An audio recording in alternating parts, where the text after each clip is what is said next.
Greetings viewers of CSGO World channel.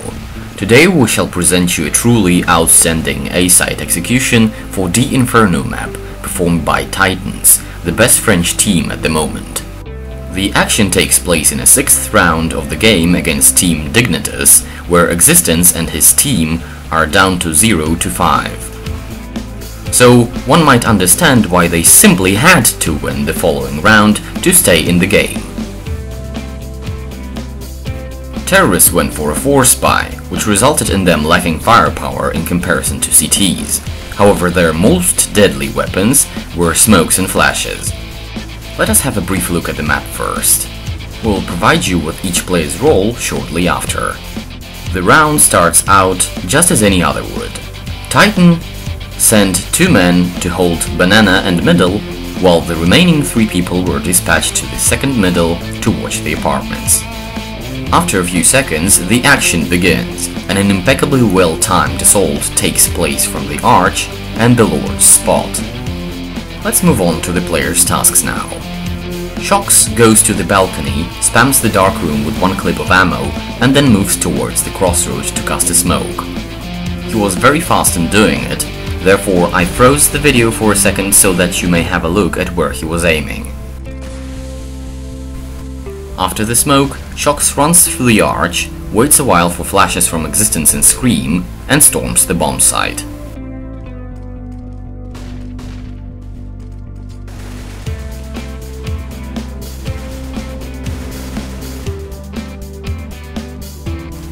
Scream also goes through the T apartments and eventually finds himself on the middle. When the time comes, Scream throws very simple smoke, which completely cuts off the view from Lord. Then he proceeds with a flash onto the round turret to blind any arch defenders. Once terrorists manage to reach the arch, Scream throws his second flash right into smokes, which in its turn makes it virtually impossible to dodge for any CTs watching library from the bomb site area. After the kill on Kajunb, he takes a safe position inside the bomb site. Existence's first task, on the other hand, is to hold off any CT pushes in the middle and the banana areas. After several seconds, he positions himself behind the barrel and casts a pop flash onto the top middle to blind any possible oppers on the arch. After that, he runs towards the arch and casts a similar flash, just as Scream has done before him. He then smokes the library.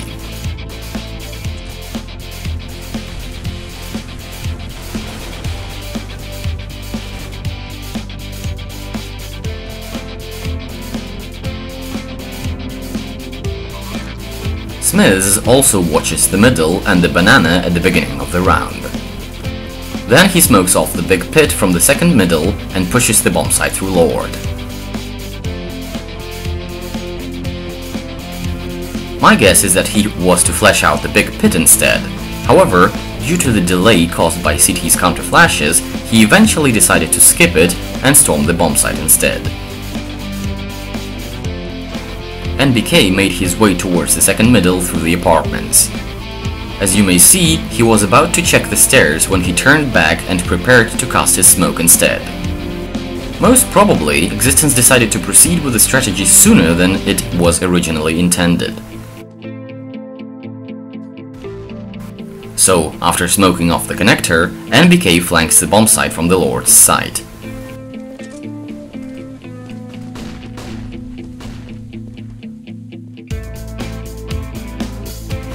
Now, I would like to point out a couple of pretty important details which you should keep in mind while executing this strategy.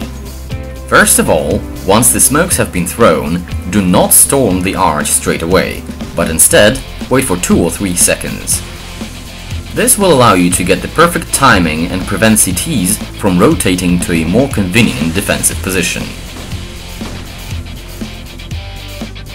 Secondly, the 2 players flanking from Lord must be patient enough and strike in the right moment.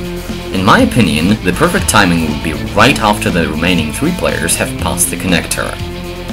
Likewise, they could divert CT's attention by flashing the big pit and shooting a few shots. Thirdly, make sure not to forget that this type of attack takes some time, and if the A side defenders call for help early enough, you will have to be ready for a quick retake, which may happen even before you manage to plant the bomb. Because of that, you should not chase the CTs hidden in the library, but rather occupy a position in the bomb site, the pit, and the apartments as soon as possible. The fourth point, in my opinion, is that it is best to perform the strategy as soon as possible, especially if the counter-terrorists play aggressively on the banana. In such situations, CTs often send 3 men to the bomb site B in the beginning of the round, so this might be your chance of meeting only 2 defenders on the A side. The second reason why you should utilize the strategy quickly is that once CTs notice that there is nobody from the terrorist side pushing the banana, they will most likely leave 1 man behind the car and quickly rotate to cover the A side with 4. This is pretty common for teams like Virtus Pro or Titan nowadays. That would be it, guys. Sorry for making the video a bit longer than usual, but I couldn't help but notice how complex this strategy is, and I didn't want to miss any important aspects of it. If you feel like supporting the channel, leave a commentary, a thumb up, and subscribe to be up to date with the newest videos. You can also take part in Reddit discussion, to which you can find a link at the top of the video description. As usual, many thanks for watching, and see you soon with another strategy breakdown.